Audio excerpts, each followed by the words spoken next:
কল্পনা করুন আপনি কক্সবাজারের বালুর উপর দাঁড়িয়ে আছেন। সামনে নীল সমুদ্র, চারপাশে পর্যটকদের ভিড়, কিন্তু ঠিক আপনার পায়ের নিচেই লুকিয়ে আছে হাজার কোটি টাকার গুপ্তধন। স্বাগতম গ্লোবাল মিডিয়াতে। আজকের ভিডিওতে আমরা জানব কক্সবাজারের সেই রহস্য যেটা শুধু একটি সমুদ্র সৈকত না, বরং বাংলাদেশের ভবিষ্যৎ বদলে দিতে পারে।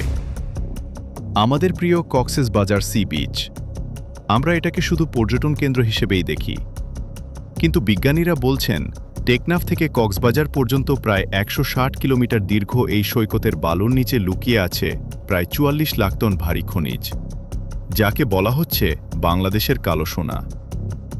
এখন প্রশ্ন হলো, এই বালুর মধ্যে এমন কি আছে যা পুরো বিশ্বকে আকৃষ্ট করছে? বিজ্ঞানীদের মতে এই সৈকতে অন্তত ৮টি মূল্যবান খনিজ সম্পদের মজুদ রয়েছে। এর মধ্যে সবচেয়ে গুরুত্বপূর্ণ একটি হল মোনাজাইট। এটি থেকে পাওয়া যায় থোরিয়াম, যা ভবিষ্যতের পারমাণবিক বিদ্যুৎ উৎপাদনের জন্য অত্যন্ত গুরুত্বপূর্ণ।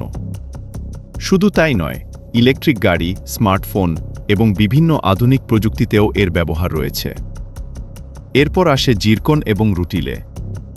এই খনিজগুলো মহাকাশ গবেষণা থেকে শুরু করে নিউক্লিয়ার রিঅ্যাক্টর পর্যন্ত ব্যবহৃত হয়।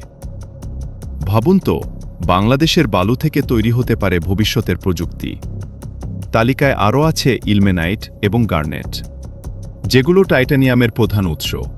উন্নত সিরামিক, কাটিং টুলস, এমনকি হাইটেক ইন্ডাস্ট্রিতে এগুলোর চাহিদা আকাশচুম্বী। এতদিন আমরা শুধু গবেষণা করেছি, কিন্তু এখন সময় এসেছে এই সম্পদ কাজে লাগানোর। সরকার ইতোমধ্যে একটি বড় পরিকল্পনা হাতে নিয়েছে। আগে পরিকল্পনা ছিল কাঁচা বালু রপ্তানি করার, কিন্তু এখন সিদ্ধান্ত বদলেছে। দেশেই খনিজ আলাদা করার জন্য মাতারবাড়িতে বসানো হচ্ছে একটি বিশাল প্রসেসিং প্ল্যান। মানে, আমরা শুধু বালু বিক্রি করব না, আমরা খনিজ আলাদা করে বিশ্ববাজারে উচ্চ দামে বিক্রি করব।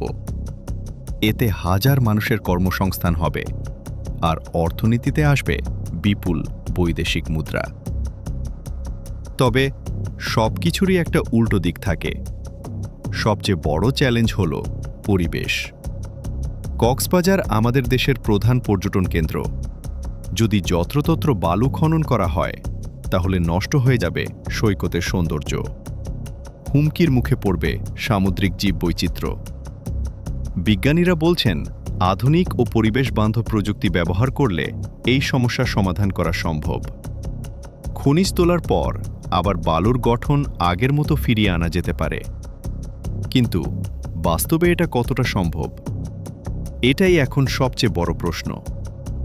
আপনার কি মনে হয়, পরিবেশ ঠিক রেখে এই খনিজ উত্তোলন করা সম্ভব? আপনার মতামত অবশ্যই কমেন্টে জানান। প্রকৃতি আমাদের একদিকে দিয়েছে অপার সৌন্দর্য, অন্যদিকে দিয়েছে অমূল্য সম্পদ। এখন সিদ্ধান্ত আমাদের। আমরা কি শুধু সৌন্দর্য দেখব, নাকি বুদ্ধিমত্তার সাথে সম্পদ ব্যবহার করব? এই ভারসাম্যটাই হবে বাংলাদেশের ভবিষ্যতের চাবিকাঠি। এই ধরনের গুরুত্বপূর্ণ ও তথ্যভিত্তিক ভিডিও পেতে গ্লোবাল মিডিয়া সাবস্ক্রাইব করুন, ভিডিওটি শেয়ার করুন, আর লাইক দিতে ভুলবেন না। আজকের মতো এখানেই শেষ। আবার দেখা হবে নতুন কোনো চমকপ্রদ তথ্য নিয়ে।